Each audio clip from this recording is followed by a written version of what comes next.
President Donald Trump has picked a loyalist, Dan Bongino, to be second in command at the FBI, one who grew a massive online following, spreading lies about election security, including that the agency he'll now help oversee tried to rig the 2016 and 2020 elections against Trump.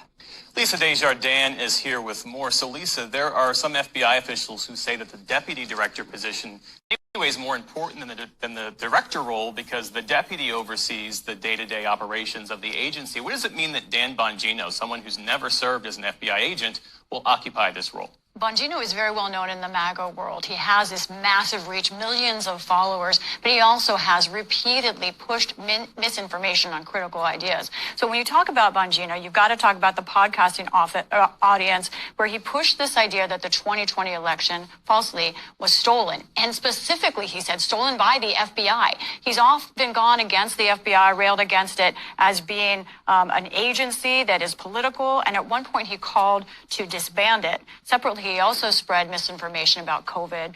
For that reason, YouTube actually took him off YouTube at one point. Now, looking at his resume, Bongino does have law enforcement experience. He worked as a Secret Service agent, as a New York police officer, but he has, as you say, no FBI experience, which is unique for this situation.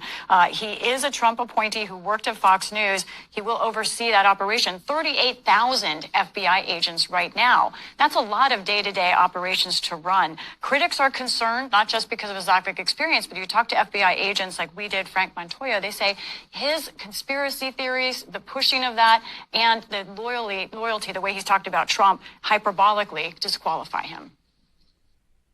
You got to be objective if you're going to investigate violations of the law. You just have to. You can't come in with preconceived notions because that will influence the outcomes of these investigations.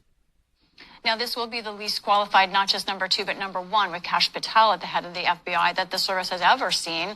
But of course, Trump is not looking at experience. He wants disruptors, and these are big-time disruptors.